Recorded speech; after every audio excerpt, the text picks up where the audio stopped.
Good evening and welcome.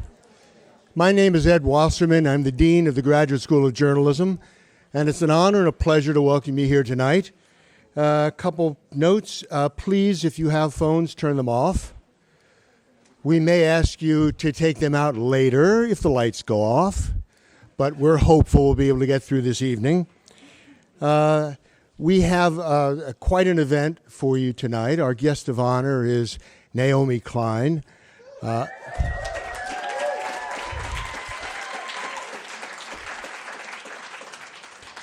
am sure that I don't need to give you much of an introduction, and her interlocutor will provide some details if I don't, but I think it's fair to say, I mean, she's obviously a best-selling writer, and she is probably among the foremost thought leaders of the progressive left. And it's a pleasure to have her here. Her latest book is The Burning Case, On Fire, The Burning Case for a Green New Deal. And I have to say that I've been reading it, and it's terrific. I also have to applaud her publicity department, having arranged this special effects sweeping in from the north and the east later. Well done. Her interlocutor tonight will be one of our own, Mark Schapiro, who has been...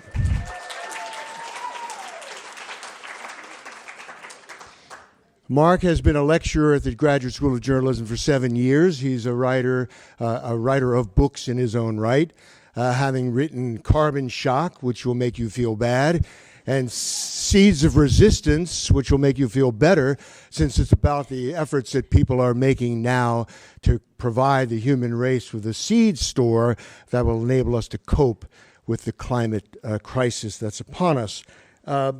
Our protocol here is I'm going to call Naomi and Mark up in a moment. These cards, for those of you who have questions, we ask that you fill out a card. We put up your hand and someone will give you a card and fill them out. We will screen the cards for penmanship and coherence. And then we will pass along those that are illegible and baffling and let Mark deal with them when the time comes. So thank you very much for coming tonight. And I with pleasure, I yield the floor to Naomi Klein.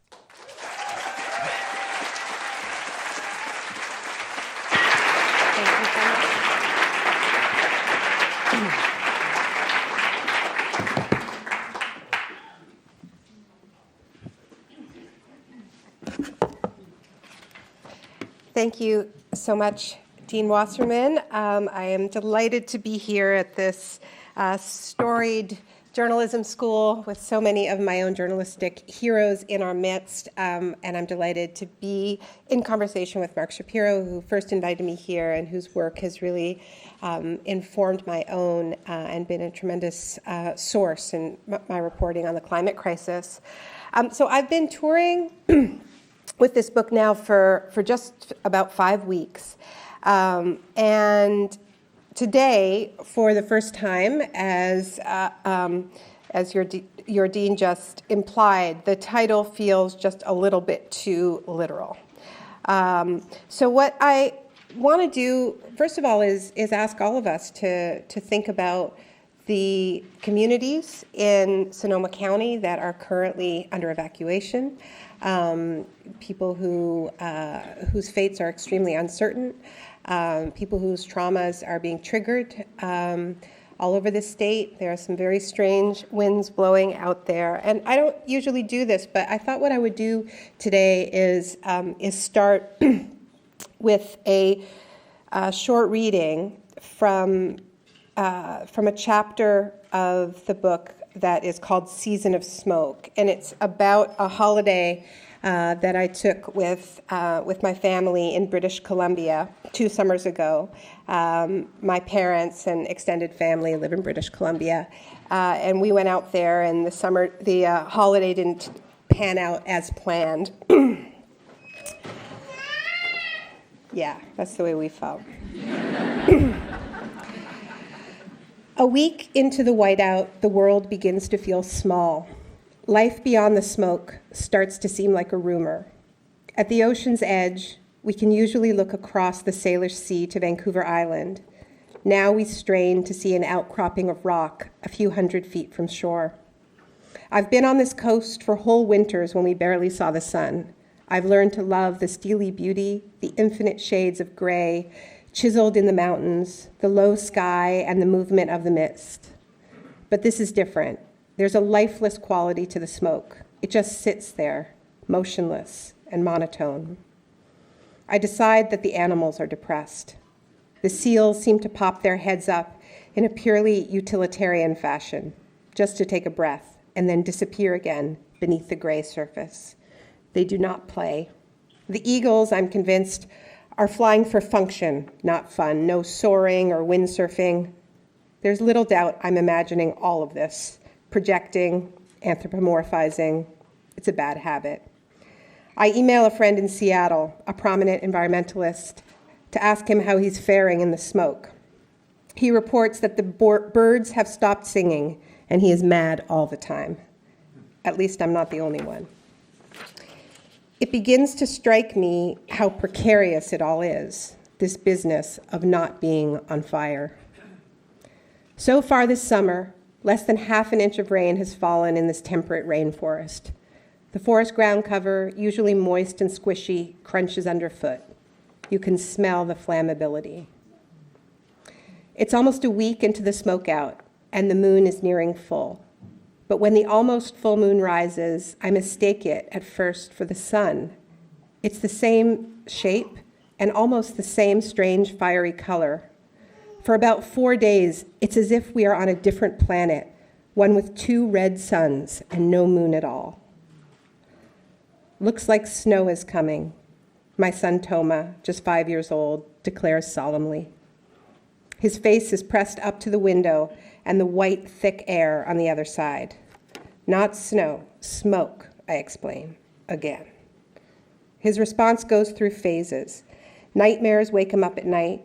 He writes songs with lyrics like, "Why is everything going wrong?" At first, he's excited about the idea of wildfires, confusing them with campfires and angling for s'mores. Then his grandfather explained that the sun had turned into that weird glowing dot because the forest itself was on fire. He was stricken. What about the animals? We talk in half-truths. The animals know how to escape from the fires. They run to rivers and streams and other forests. We talk about how we need to plant more trees for the animals to come home to. It helps a little. It's week 2 of the smokeout, and the blackberries are finally ripe. We set out to collect them. It feels strange to be going through with this carefree summer ritual with the air so thick and the news so grim, but we do it anyway. Combining hiking with nonstop eating is one of Toma's all-time favorite activities. It's pretty much a bust. With so little rain and such a weak sun to warm them, even the ripest berries are sour. Toma quickly loses interest and refuses to try anymore. We come home with shin scratches and an empty bucket. We don't stop hiking, though. We spend hours a day walking through the stands of moss-covered cedars and Douglas firs, breathing in the superoxygenated air. I love these forests and have never taken their primordial beauty for granted. Now I find myself in near worship, thanking them not just for scrubbing the air and for the shade and the carbon sequestration they provide, ecosystem services in the lingo of business environmentalism, but thanking them for their sheer stamina, for not joining their burning brethren, for sticking with us despite our failings, at least so far. These fires are just one snapshot of a much larger season of fire. At summer's end, large parts of the American West were on fire. A fire in Los Angeles was the largest ever recorded within city limits. A fire-related state of emergency was declared for every single county in Washington state. The area of Europe that has burned this fire season has been triple the average. In June, more than 60 people died in Portugal. Hundreds of homes have burned in Siberia. Even Greenland, that icy place, saw large and unusual wildfires this summer. And yes, it's climate change. It's not the only factor, of course. There's poor forest management and thoughtless development and pine beetles. But overlaying it all is the uncomplicated fact that hotter, drier weather directly linked to climate disruption, creates the optimal condition for wildfires. It's as if the land has been transformed into perfectly laid campfires, with the dry earth acting like balled-up newspaper, the dead trees from the pine beetles serving as kindling, and the added heat providing the match. The soft focus quality the smoke casts over life here seems to make our collective denial more acute. We all look like sleepwalkers, stumbling around, doing our work and errands, having vacations in a thick cloud of smoke, pretending we don't hear the alarm clanging in the background. Smoke, after all, is not fire. It's not a flood. It doesn't command your immediate attention or force you to flee. You can live with it, if less well. You get used to it, and that's what we do. We paddleboard in the smoke and act like it's mist. We bring beers and ciders to the beach and remark that, on the upside, you barely need any sunscreen at all. Sitting on the beach under that fake milky sky, I suddenly flash to those images of families sunning themselves on oil-soaked beaches in the midst of the BP Deepwater Horizon disaster, and it hits me, we are them, refusing to let a wildfire interfere with our family vacation. During disasters, you hear a lot of praise for human resilience, and we are a remarkably resilient species, but that's not always good. It seems we can get used to almost anything, even the steady annihilation of our own habitat. Our collective house is on fire, with every alarm going off simultaneously, clanging desperately for our attention. Will we keep stumbling and wheezing through the low light, acting as if the emergency is not already upon us? Or will the warnings be enough to force many more of us to listen? Those are the questions still hanging in the air at the end of the summer of smoke. Thank you.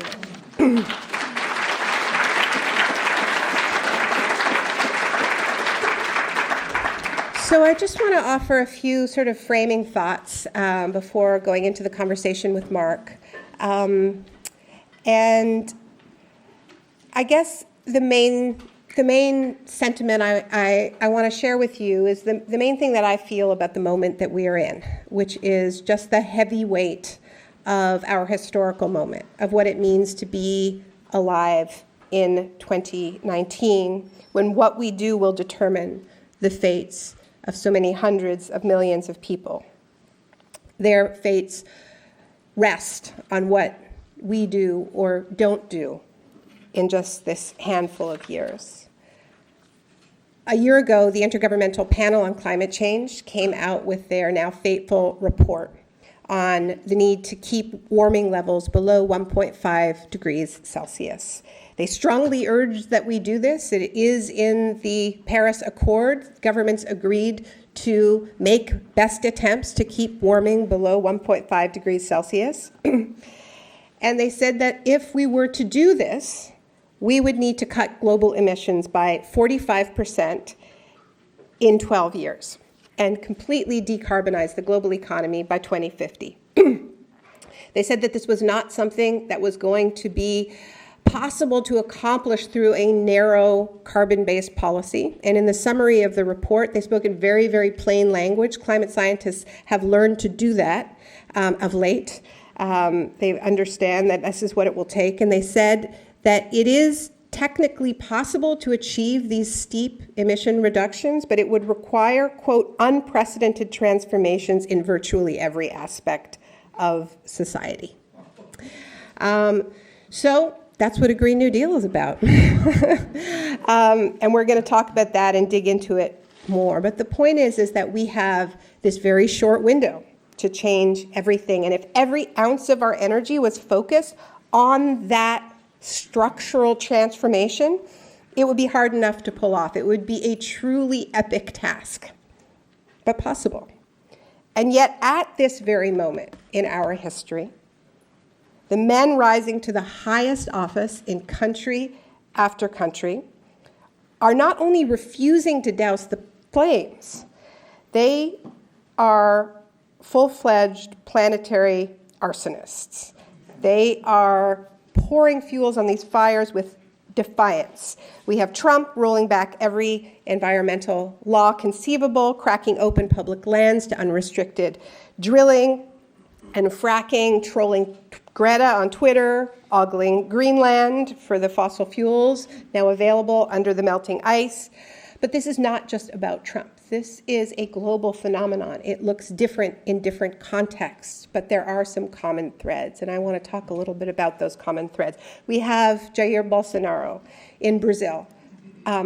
He should not be president. Lula da Silva should be president of Brazil. He remains the most popular politician in Brazil, and he was railroaded in a very corrupt trial, which we now know was rife with collusion because of leaked text messages. We know this, but Lula was unable to run. Every poll showed he would have beat Bolsonaro, but Bolsonaro ran. He ran a campaign filled with hate, with open attacks on the rights of indigenous people, promising to roll back land rights, to crack open the Amazon, to unrestricted extraction, and of course, to monocrop soy farming and cattle ranching and all of the deforestation that goes along with that. And this is just one of the areas in which Jair Bolsonaro is a tremendous threat. But we have many of these planetary arsonists in power around the world. This is just a true fact about this window that we are in. In Australia, there's Scott Morrison, who is the head of state. This is a man who came to many people's attention when he walked into their House of Government holding a giant hunk of coal, declaring it good for humanity, and explaining that this is why his government was bound and determined to dig the world's largest coal mine, the Adani coal mine, which interestingly a group of engineers just declared that they would not work on. And this is, as I know, for the first time that engineers have stepped forward and said that they would not. I mean, they're not the most notoriously progressive bunch, let's be honest here, and stepped forward and said they would not work on the Adani mine. And by the way, that is the kind of moral action that we need in absolutely every profession, including the journalism profession, where we need our own fossil fuel divestment movement.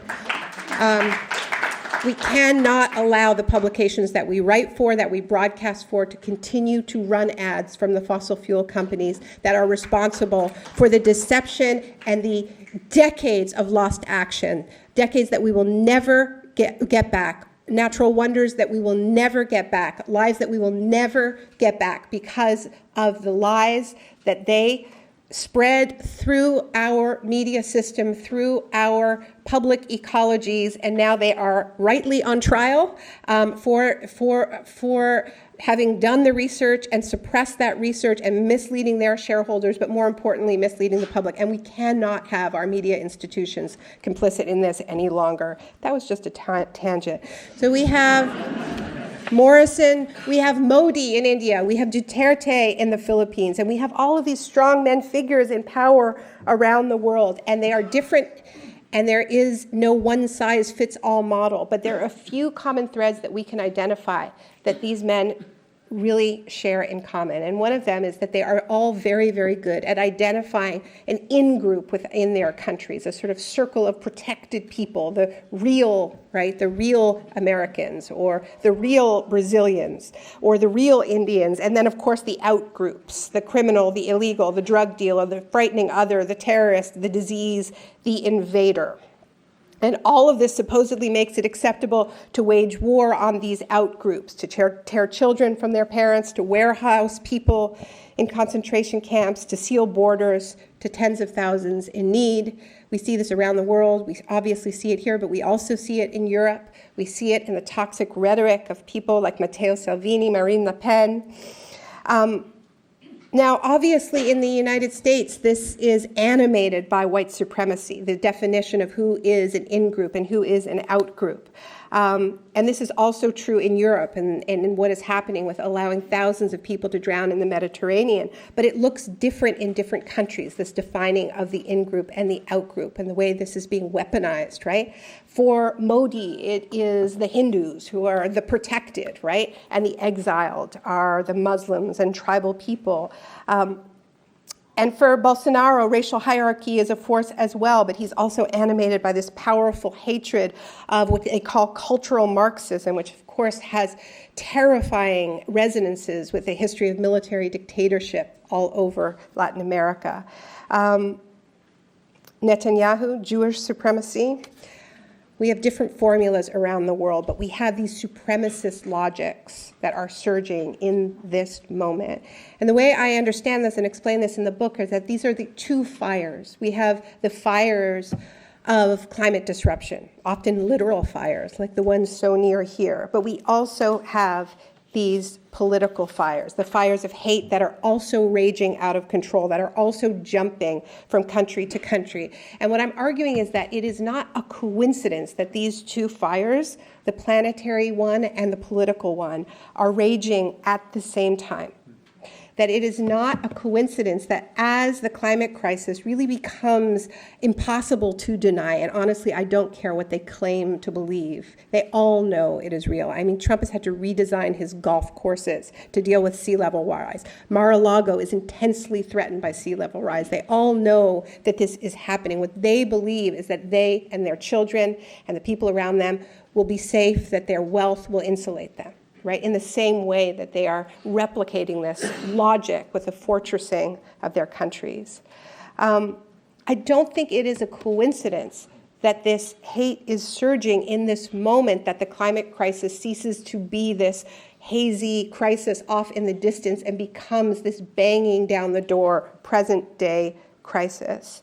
What all of these demagogues understand is the power of fear. They are tapping into feelings of profound unease and scarcity in their respective countries.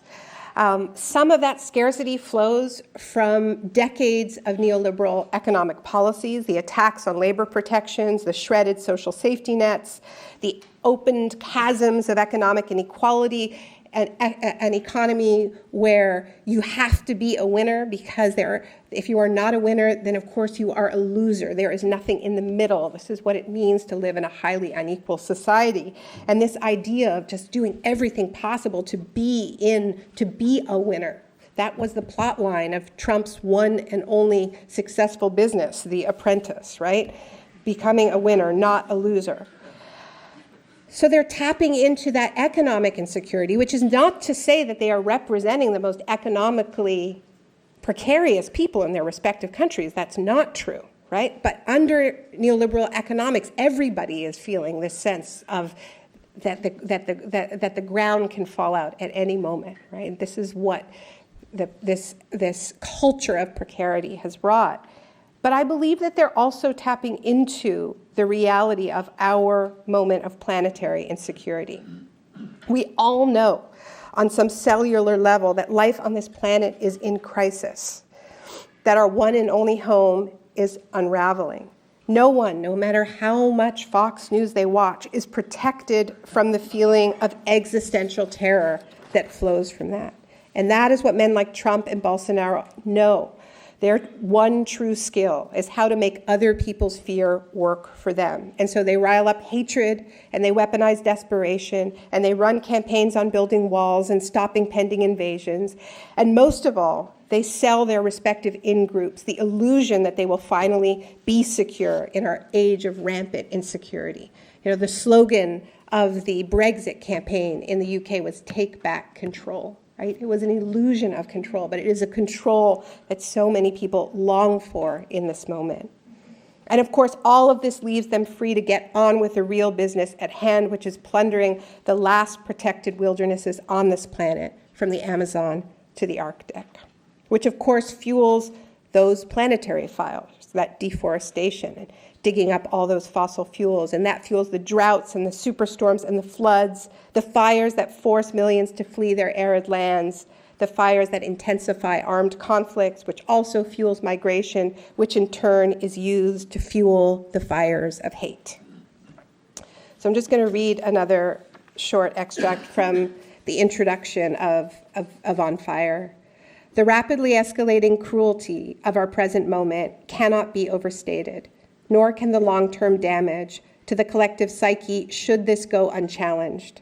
Beneath the theater of some governments denying climate change and others claiming to be doing something about it while they fortress their borders from its effects, there is one overarching question facing us.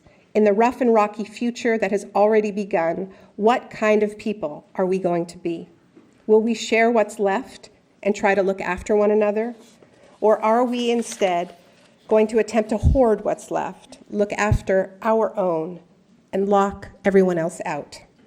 In this time of rising seas and rising fascism, these are the stark choices before us. There are options besides full-blown climate barbarism, but given how far down the road we are, there is no point pretending that they are easy. It's going to take a lot more than a carbon tax or cap and trade. It's going to take an all-out war on pollution and poverty and racism and colonialism and despair all at once. So here is why all of that does not have me curled up in the fetal position in a state of raw terror. And listen closely, because I think it is important. I don't believe that we are living in a time of just 2 fires. I believe that we are living in a time of 3 fires, that there is a 3rd fire out there, and it is also spreading around the world, and it is also incredibly powerful, and that is our fires. It is the fires of the climate justice movement. It is the fires of millions of people waking up from that slumber at last, no longer willing to sleepwalk in the dim light into the future that has so often been foretold. These are the fires of the youth climate strikers. 7 million people participated in climate strikes a month ago, over 8 days. These are the fires of the indigenous rights movements, putting their bodies on the line, as they have always done, to stop new oil and gas pipelines on both sides of the border and to stop deforestation in the Amazon. Ours are the fires of the fossil fuel divestment, which I understand after 7 long years finally came to the UC system.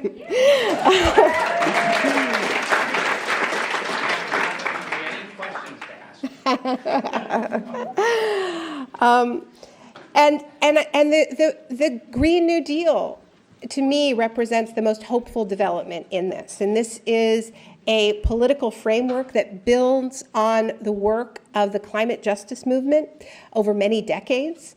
The principles that the frontline communities need to design the response, that the people who got the worst deal under the current extractive projects need to be first to benefit from our transition to the next economy, that no worker can be left behind, that as workers transition from high carbon jobs to low carbon jobs, their salaries and benefits need to be protected. They need to have democratically participate in that transformation. These are core principles. Another core principle is that the polluters need to pay for this transition. It cannot be working people, because what we are seeing again and again is that when we have unjust responses to climate disruption, when we try to respond to this crisis within the logic of neoliberalism, because people are so frightened, because people are living lives that are so insecure and so precarious, that there will just simply be a backlash. And we saw this in France, right? When Emmanuel Macron, sort of poster boy, neoliberal, slashes labor protections, impose economic austerity, gives tax breaks to millionaires, and says, oh, by the way, my response to climate change is you're all going to pay more for gas. Well, you end up with Paris on fire, right? But now we're seeing this. We've seen resistance to this kind of approach to the climate crisis that offloads the entire burden onto the people who are least responsible. This is at the heart of what the uprising in Ecuador recently, which was sparked by cutting fossil fuel subsidies and rising energy and petroleum costs. And there are many examples of this. This is why when people say, and you hear this within the climate movement, well, why can't we just save the planet first? Because we have this very, very narrow window, and then we'll deal with, racism and economic inequality, right? Can't we just do this sequentially? We can't, because things are just too bad right now. And if we try to do it without embracing those kind of systemic changes, then our responses to the climate crisis will be unjust and people will reject them. And this is happening globally around the world. So we can talk more about this. I'm out of time for my opening remarks. I do believe we should embrace the power of fire. That's what I will leave you with, because we are up against some powerful forces. We need to be willing to fight fire with fire. That means we need to be in this with both feet and with everything we have. And we are in the state we are in because we have used fire in a way that it was never meant to be used. We have dug up interred sunlight and we have put it into the sky, and we have upset the balance of the elements in our earth. But the truth is that fire is a life-giving force, and fire is a cleansing force, and fire clears away the debris, it makes way for new growth, it fertilizes the soil, and so we need to remember that fire has that power, and we need to clear away the debris of whatever is standing in our path in order for us to rise to the historical moment of what it means to be alive and breathing in 2019. We have to clear away the debris of those fossil fuel-soaked deniers. We have to clear away the debris of those chronic distractors who are constantly telling us to look at the latest shiny object and latest outrageous tweet so that we don't focus on the work at hand. We have to also clear away the debris of the doomers, these very serious people who tell us that it's all too late, writing important articles in the New Yorker and telling us we should all just throw in the towel. We have to clear away the debris of the doomers, and we most of all need to clear away the debris of the dividers, because we need a more united force than we've ever had before. Thank you very much, folks.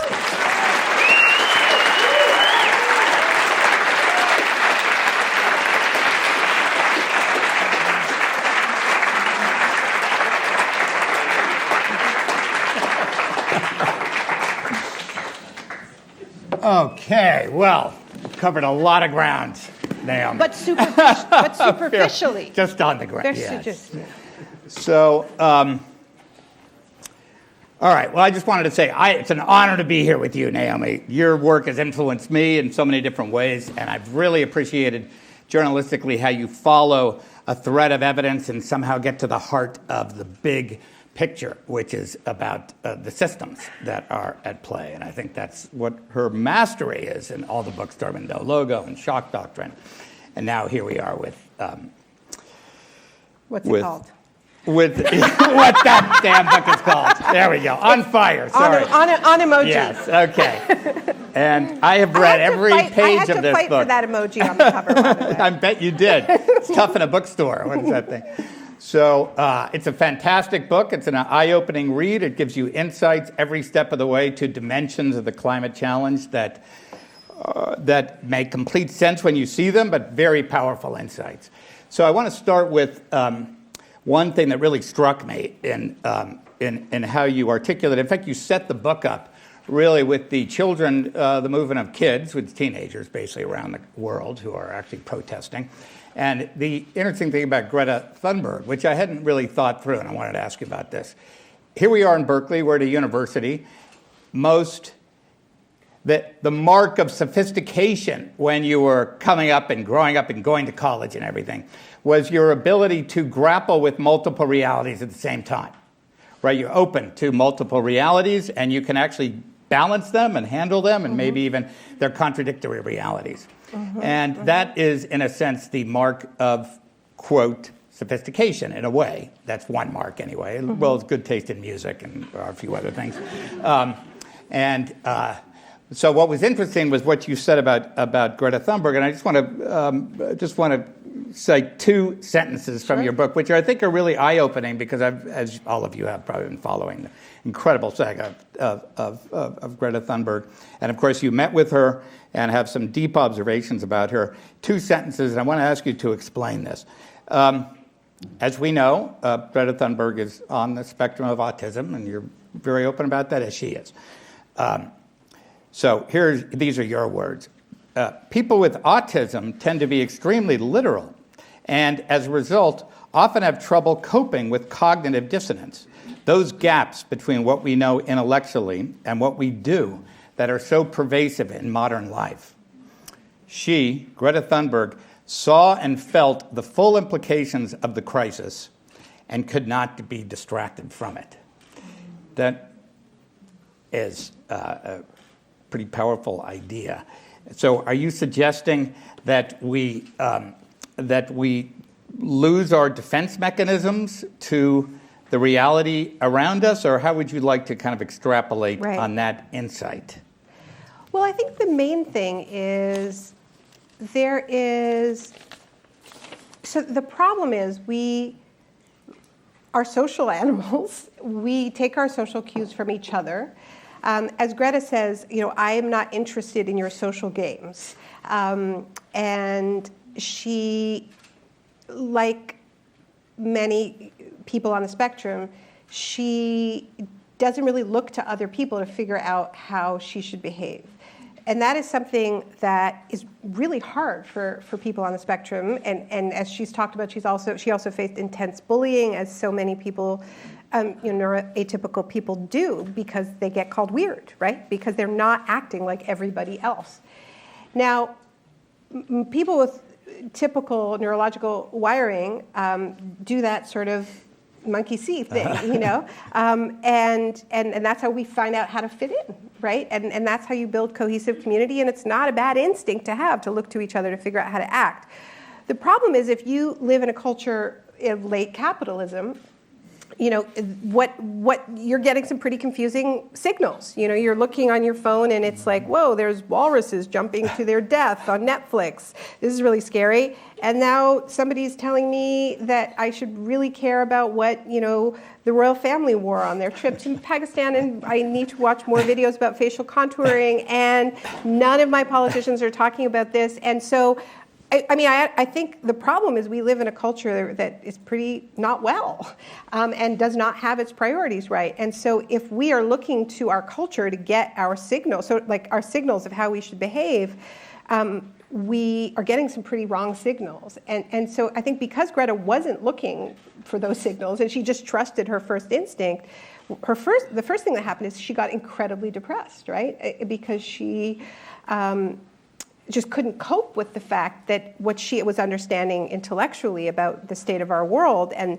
the fact that all the adults in her life seemed to be saying, well, this is not a priority, right? Her parents, her teachers, the politicians on television. And so she just felt that there was nothing she could do about that and became very depressed. She stopped eating. I mean, she's talked a lot about this. And what pulled her out of it was having some sense of agency that she could close that cognitive dissonance. First in her life and her family, they became vegans or stopped flying, but then in launching this activism, and in her lonely climate strike that now is not so lonely anymore. And so, yeah, I mean, I think that being neuroatypical, yeah. I mean, how should we, those of us who might not be, well, we need to send out different signals. Yes, so yeah. I mean, this is why things like people deciding to take action in line with their morals matters. It matters when engineers say we're not going to help dig the Adani mine. It matters when trusted institutions say we're not going to take fossil fuel money, because we are aligning our actions with our values. Right now, our actions are not aligned with our values, and that's creating a huge amount of cognitive dissonance. And that's more or less unbearable for different people, but it's not bearable for our planet, right? So we need to send different social signals, I would say. We have to figure out different ways of doing it. I even struggle with this as, myself as a speaker. Like I realized when I was launching this book, like I have spent 20 years in the public eye as a sort of public intellectual, or whatever you want to call it, troublemaker. It's probably more like all it. Those kind of hoodlum. But as a woman who's been writing about economics and being in fields that are incredibly male-dominated and putting out anti-capitalist ideas, I have sort of felt like if I'm going to be taken seriously, I need to be very, very calm. And I'm going to put these radical ideas out there, and I'm going to be really calm about it, right? And I got a lot of praise for that. Like, wow, she's very calm what she's saying. And I was like, I sort of felt good about it. I'm like, yeah, I'm the calm one. But now I'm like, I don't know if it's a good thing to just be calm in public when you're talking about stakes as high as this. And I think I'm not saying we all need to be screaming all the time, but I think we need to be thinking about how we line up, our emotional affect with what we are actually saying. Just an example. That is very interesting. What we could learn. To hear that from you, it makes you look at Greta Thunberg differently. It's just so enriched, I think. So just to deal with the consequences of what we're living in now, we're living through. I wanted to ask you, there was something I talked to Governor Brown a couple of years ago, the previous governor. And he has forged these kind of new climate policies in the United States and California that are kind of leading the country. And one of his arguments, what? Except fracking. Except fracking. I'm not saying he's the perfect dude, whatever. But he said something that was really interesting, which surprised me and resonated with your book. And he said, basically what underlie his concern about climate change. We're trying to avoid a Hobbesian situation, is what he told me. Mm-hmm. And I thought, wow. For those of you, I'm sure you all know who Thomas Hobbes is, but if you don't, he was a 17th century political philosopher who talked about how life is brutish and short, and it's a nonstop competition for resources. So, which was interesting to come out of a governor's mouth, which was his rationale for the kind of climate policies he's pursued in California. You talk about the rising of what you term as climate barbarism, which is, first of all, a very Hobbesian concept. And maybe you can explain the multiple ways in which you mean that kind of image in terms of what we are going through now, and how to understand the multiple dimensions of the climate crisis. Right. So I'm going to come back to Hobbes.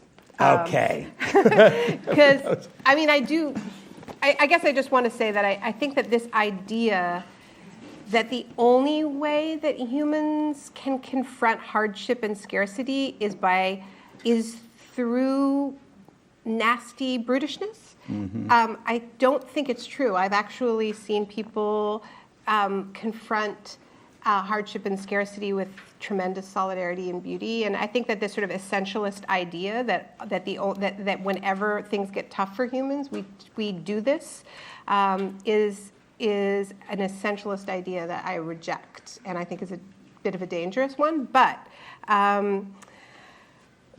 mean, I think there's no doubt that within capitalism, like within a system that pits people against each other by its very nature, right? When you have scarcity within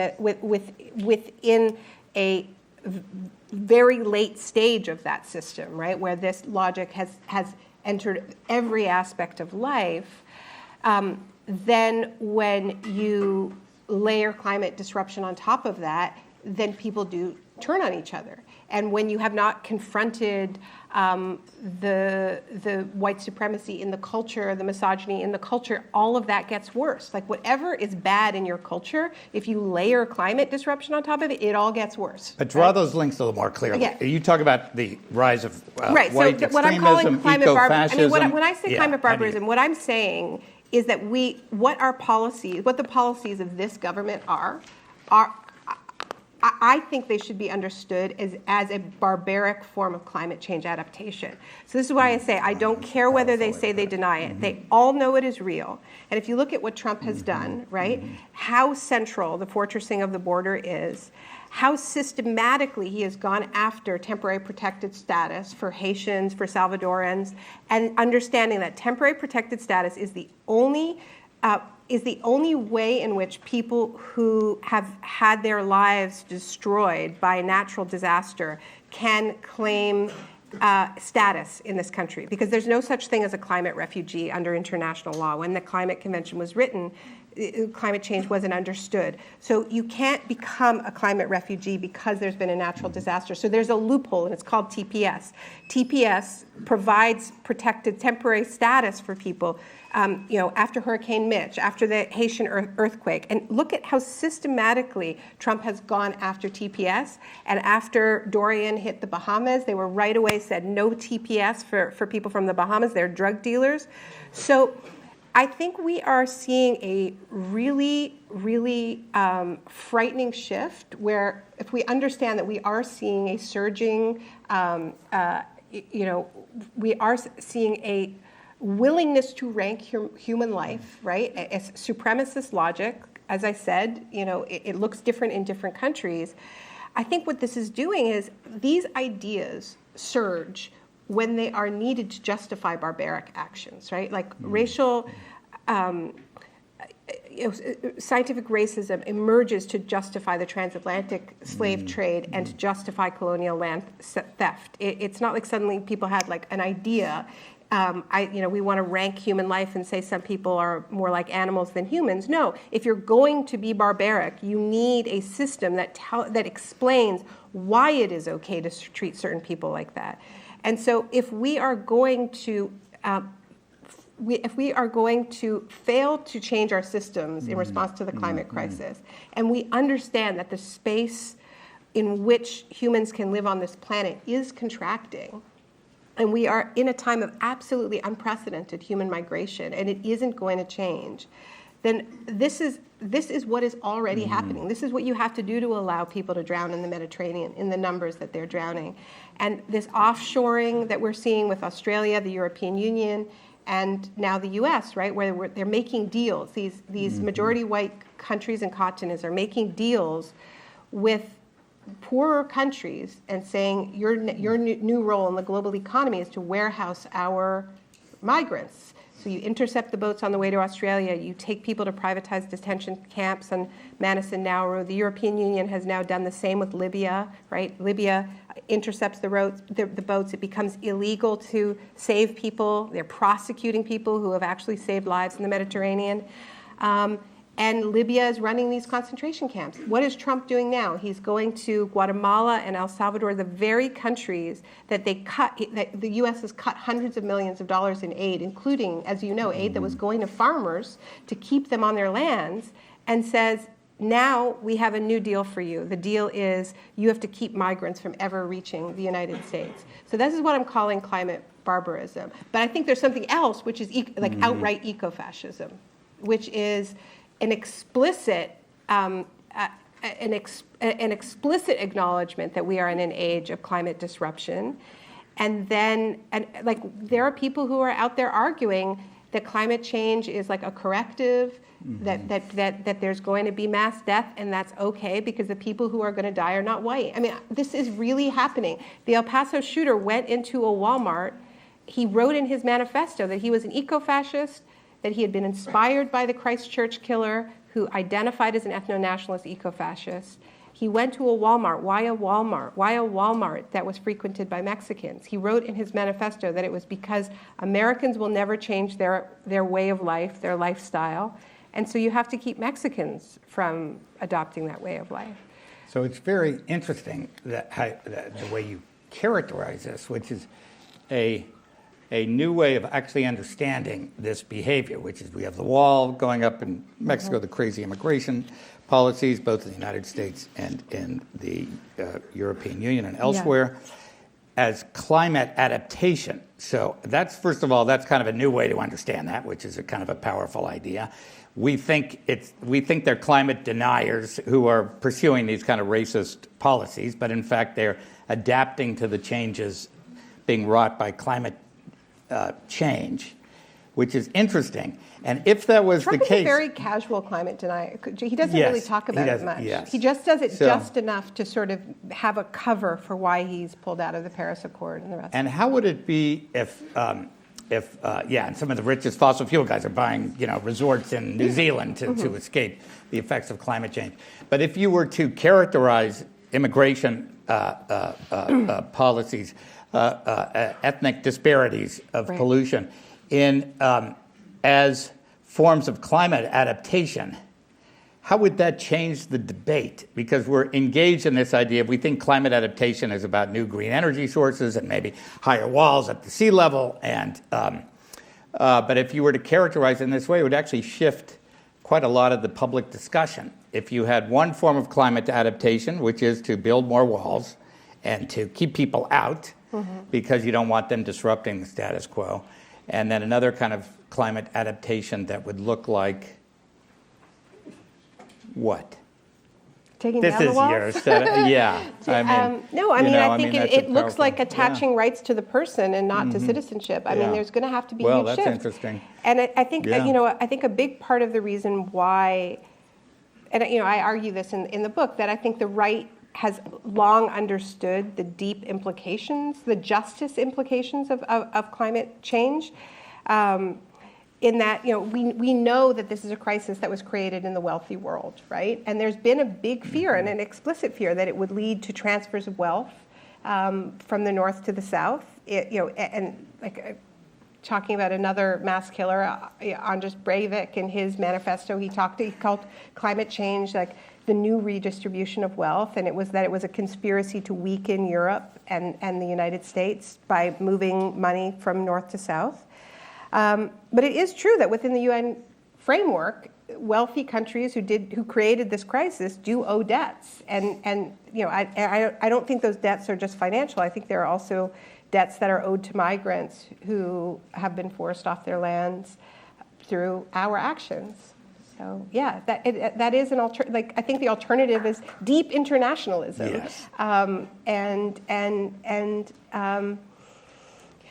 if you were to apply, what's interesting is how broad your thinking is on climate change. And so I've been approached in the past, I'm sure you have too, about I want to do a climate story, but it just seems so big. I don't quite know how to get a handle on it. So let's make it bigger. Let's make it bigger, yeah. Or make it smaller, or kind of bring it on home. So we are here in a group of journalists and scientists, and I want to acknowledge our mixture here tonight. And I have a scientific question for you in a minute, but basically for the journalists. So if they're thinking about climate stories, how would you characterize? What would you tell? What would you say to a journalist who wants to go pursue stories on this big climate thing, and excluding? They don't have to describe all the shifts in the atmospheric. Yes. What would you say they become knowledgeable about? Just give us a quick litany. You have some journalists who may actually listen to what you're talking about. Well, I don't think that there's, we talked about this in the class earlier, but I think that there is no, I can't think of an issue that is untouched by the reality that our infrastructure, that the infrastructure that we are all inside, the natural systems on which life depends, that these systems are in crisis. So I don't think that there's any issue that we're passionate about, that whatever that is, that there isn't an angle on, right?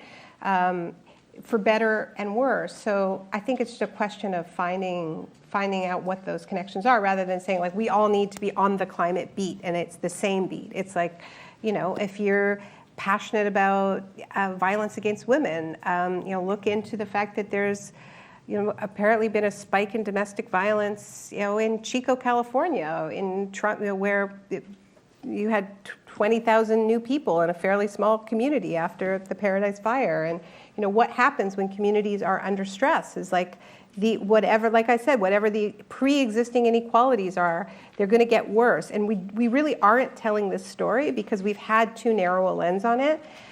So I would just say whatever is something that you know about, try to push yourself to find out what the intersection is with climate, because the climate movement has all kinds of blind spots like that. The domestic violence piece has really not been understood. Has also been a big issue in Puerto Rico after Maria. In fact, there's been a spike in femicides. And that was what sparked the huge protests in Puerto Rico. And not just those texts. There was feminists were already camped outside Roseo's, the mansion, demanding action about violence against women in the aftermath of Maria. And that part of the story has really barely been told. Yeah. But So it is not you just want to a do science business, story. you want to do law, you want to do whatever science, it is, business, yes. law, human rights, psychology. It's all of it, and I think we've had too narrow a lens, and I think I think in journalism school, it would be a wonderful service if everybody went through a sort of basic climate literacy, where it's just enough to sort of shake off the sense of, this is too complicated. I don't have the expertise to write about that, which I think for a while, a lot of people felt about climate, this is too technical. And I'm going to leave that to the science writers. And so I think we all need to sort of to get up to a level where we aren't staying away from this, from some weird math phobia, and just so that we have everybody's particular expertise and passions brought to bear, right? So, Because it's been a really pretty homogenous group of people who've been talking about climate for a long time, and that's why it's been as homogenous as it is, I think. Yeah. and we have a lot of questions coming in from the audience. I have one final question which I have wanted to ask you, and this is also, one was for the journalists, the other was for the scientists, and actually for everybody, it's all for everybody, when it comes to principles of ecology, which a lot of people in this room study and at this university and around the world, the ecology, which is the interconnectedness of all organisms and the interconnectedness of all the elements on this planet, what have you, in the process of your reporting, what have you learned about ecology, that the ecological processes on the Earth that both give you hope and send you into despair? Let's take both, just to hear your observations on that fundamental. What a good question.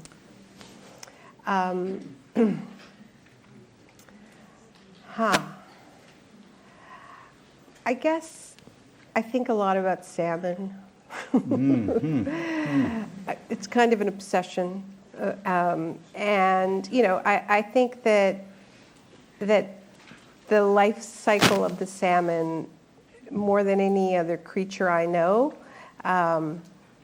just speaks to this beautiful web, that you could have this one fish that is so incredibly generous in its life that it feeds at all of its stages in freshwater and ocean life, feeds insects and orcas and seals and sea lions and eagles and bears and trees and soil, and just like this one fish just does all that, and I'm obsessed with salmon, and many indigenous cultures have salmon, coastal cultures have salmon at the center, right? And huge respect for salmon, and it scares me. It terrifies me because salmon are amazing. They're resilient and they can get through a lot, but they don't like hot water. And so there's so many things we've done to salmon that we can undo, like you can take down a dam that's blocking them, and you can clear out a stream where they're not able to go upstream. But if we it seems that we are warming our rivers and streams and oceans just too much. And this past summer, we saw some runs collapse, and it was just the heat. And that's the thing that scares me the most. I was in the Great Barrier Reef where it was just a half a degree, and it just all collapsed, right? So, yeah.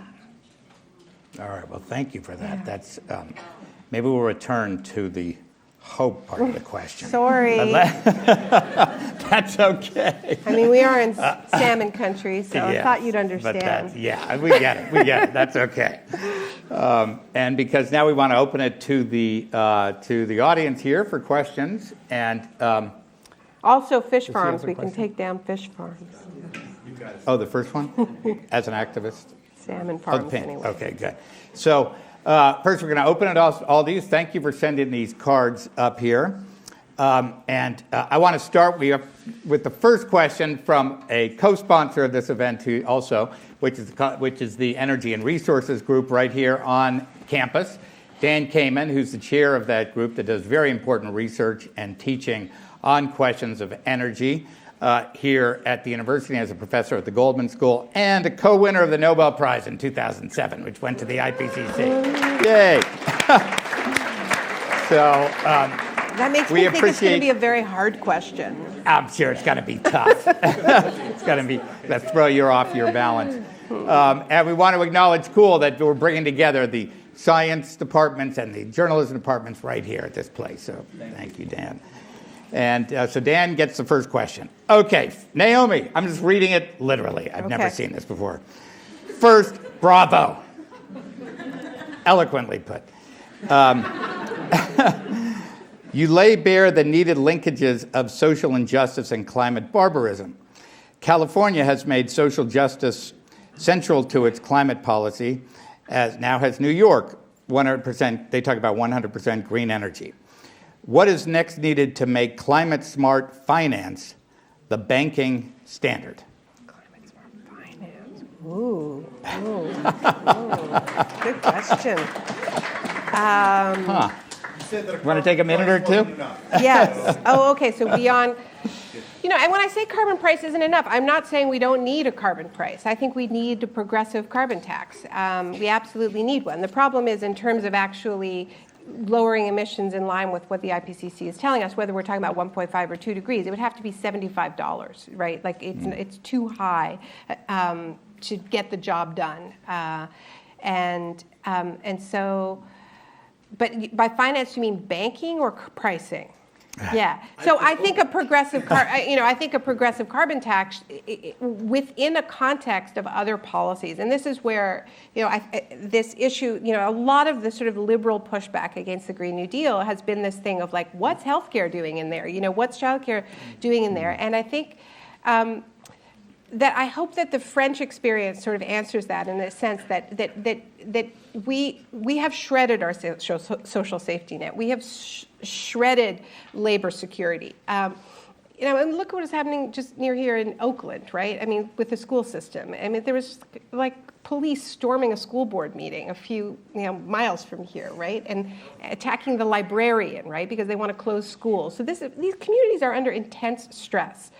So I think that if we're going to introduce carbon pricing that is going to make polluting more expensive, which we have to do, there has to be an offer about how we are going to make life easier for people, right? And I think that is why the Green New Deal framework, which links emission reduction with Medicare for all, treating housing as a right, in massive investments in public transit, and in having a jobs guarantee, all of this it makes life less stressful for people and possible to imagine those increases in costs. That said, I think there's a whole portion of people who should not experience an increase in cost, which is why we need to have a carbon tax. But it can't be a revenue neutral carbon tax because we need money. We do need to generate revenue to pay for this. So it has to be a bold and progressive plan, but I just don't think that we can lead with carbon pricing the way the sort of scientific consensus has been for a long time, that we just like that the magic bullet is carbon pricing, because this is what I think we're starting to see. If you also look at, we've got some Chileans in the audience, and I just want to say, I'm so sorry for what is happening in your country. There's been flashbacks to the Pinochet dictatorship, crowds fired on, with live ammunition and water cannons. What sparked this was an increase in transit, right? But the thing is that it wasn't so public transit fares increased, but it was actually linked to climate action, because in preparing for the COP, they electrified. My understanding is they electrified public transit, which they should have done, but they offloaded the costs onto working people who are incredibly stressed. So I hope that what we are seeing with the yellow vest movements, what is happening in Chile, what happened in Ecuador, is that people are pushed beyond the breaking point. So what climate justice means is that we're marrying this together. We also need to bankrupt Chase and BlackRock. 5 minutes. All right, let me everyone pick up should on just that. read Bill McKibben's New Yorker article and just do what he says. Yeah. So there's a good question here that actually comes right off of this, which is that you say polluters should pay, right?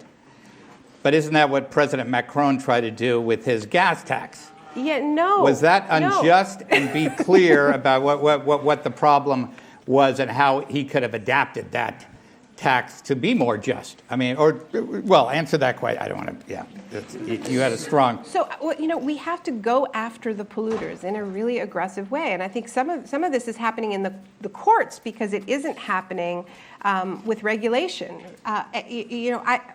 We need to be, the days of fossil fuels are numbered if we are serious about climate action.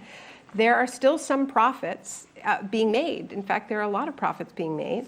And I believe that given the decades of obstruction and lies that have come from this industry, that we have a right to those remaining profits from the dying days of fossil fuels. So I'm not just talking about taxing them and increasing their royalties. Like, I'm not even sure they have a right to be in business. I mean, the whole point of the fossil fuel divestment movement is that this is an illegitimate business model. And they have more carbon in their reserves than is compatible with life on Earth, and they're continuing to expand what they are exploring for. And so, as they are continuing to fund misinformation campaigns. So what does that mean? What rights do we have to those profits? So no, that polluter pays is not asking overstressed working people to pay more for gas. Fossil fuels is going after Exxon and Shell and BP and the over consumers. 70% of global emissions are produced by the 20% wealthiest people. And the military too. We need to move money from military to the Green New Deal. And this is one of the things that really sets Bernie's Green New Deal apart. That was a question. Which presidential candidate do you best reflects your perspective? Well, obviously you can answer Biden. That now. So, yeah. All right. So did I answer the polluter pays one enough? I think so. We have one more I'd like to answer. And if you want to take address all the their presidential. money. Okay. All right. Okay. You don't have to commit to a presidential candidate. No, look, I think that Bernie's Green New Deal plan is head and shoulders the best plan. And I think a lot of the ways in which we are talking about climate justice right now in the context of the Green New Deal are way too nationalist, and we really have to recognize that even just within the UN framework, climate justice does not stop at national borders. And there's been a lot of talk of like the US can lead by example. Well, yeah, the US can be a good example, but it's not going to lead unless it puts some money on the table, because we are required to do that under the UN Convention. Bernie's met with the leading experts on what the US's true share is, and that's where he came up with the $200 billion figure. And so he's the only one who's talking about putting that international financing piece, which would allow a country like Ecuador to leave its forests intact and not have to cut them down in order to get at the oil underneath. And this is the whole concept of ecological debt. So yeah, I support Bernie. I think we need to push Warren to do better on military and on financing. They're really important pieces. So I'm not saying like a Bernie or bust, but I'm saying this is a really, really important piece that we need to work on. And I think that I'm really scared by this latest polling that's showing that Biden is somehow doing better. We can't have a candidate who is running against Trump who has his hands tied behind his back on one of Trump's most vulnerable points, which is the outrageous corruption that his own family is engaged in and the profiteering off the presidency. How is Biden supposed to take him on about this when his own son was being paid tens of thousands of dollars a month to sit on the board of a fossil fuel company in the Ukraine, while his father was vice president in an administration that was pushing natural gas as a bridge fuel, and of course it was a natural gas company, right? That may be legal, but is the kind of fossil fuel nepotism that we need none of. And most importantly, we don't need a candidate who can't fight with both hands, okay? So please, we can't have Biden. This is the main thing I'm focused on. All right, well, we've moved on. Yeah. So, great. Well, that does lead us to the last question here. Just naturally evolves towards this question. I'm going to try to, I'll shorten this a little bit, and I know you actually talk about this in your book, so it'd actually be interesting for you to consider this, which is essentially, you mentioned aligning our actions with our values. However, when the focus is on individual responsibility, essentially, how does that relate? I'm going to try to shorten this question. Thank you for the question, whoever this is, and you can correct me if I'm wrong. But essentially, you mentioned aligning our actions with our values. What is the role of the individual in trying to move climate policies forward, and how do you respond to that idea of individual responsibility? Yeah. Basically, I think that's a fair rendering. Whoever did that. All right. Yeah. No, it's a really good question, and I think that I think that we should be doing, what we can, but we also shouldn't be beating ourselves up, because the whole point is that we need to change the building blocks of our economy and that are built on fossil fuels. We are all within this system, right? So that doesn't mean that we shouldn't do things to lower our personal carbon footprint. One of the things that happens when we do those things is we realize that in a lot of cases it improves quality of life, and it makes our bodies healthier. But we should also recognize that a lot of people don't have good options available to them. They don't have access to public transit. They have to drive. They live in food deserts. They can't all, be, vegans and organic all the time.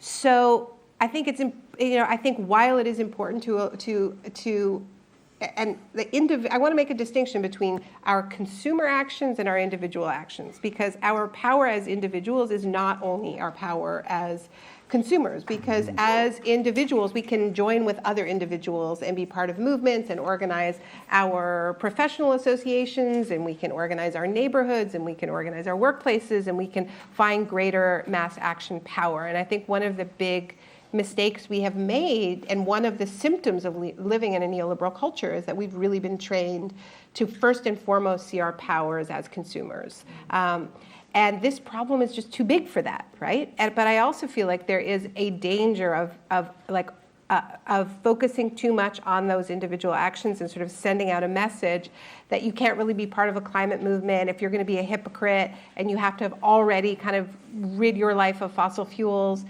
before you can even be part of this movement. And then you're going to have a really small movement, and you're also going to have a really middle class movement and a really privileged movement in lots of ways.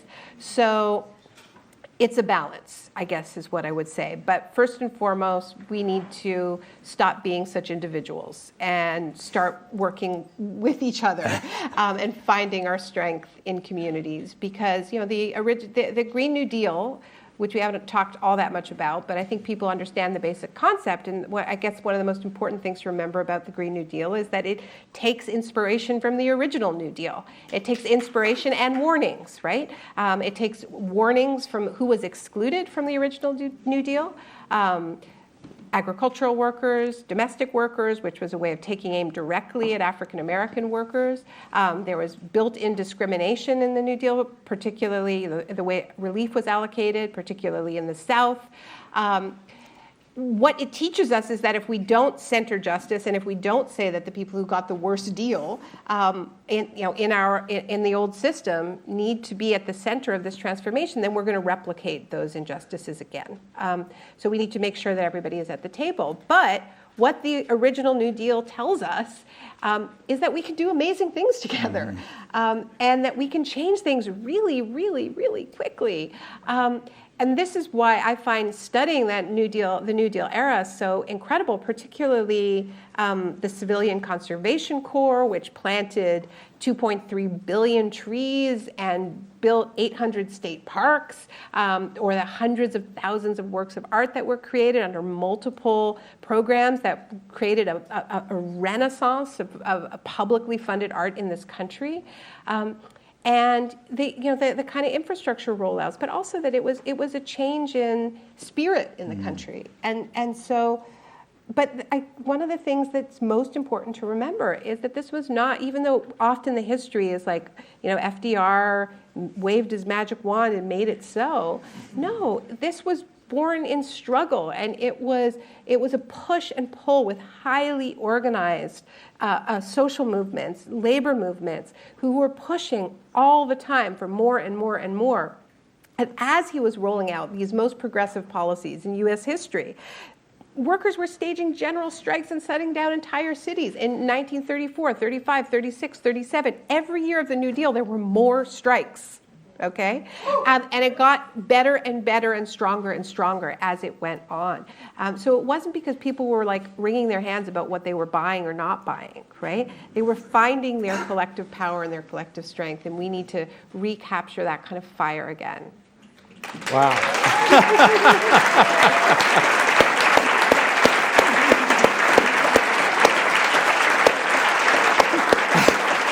Thank you, Naomi.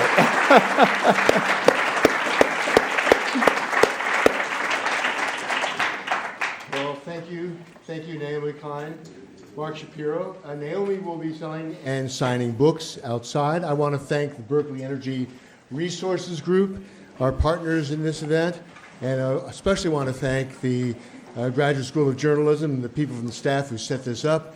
Thank you all for coming, and good luck and Godspeed. Thank you all.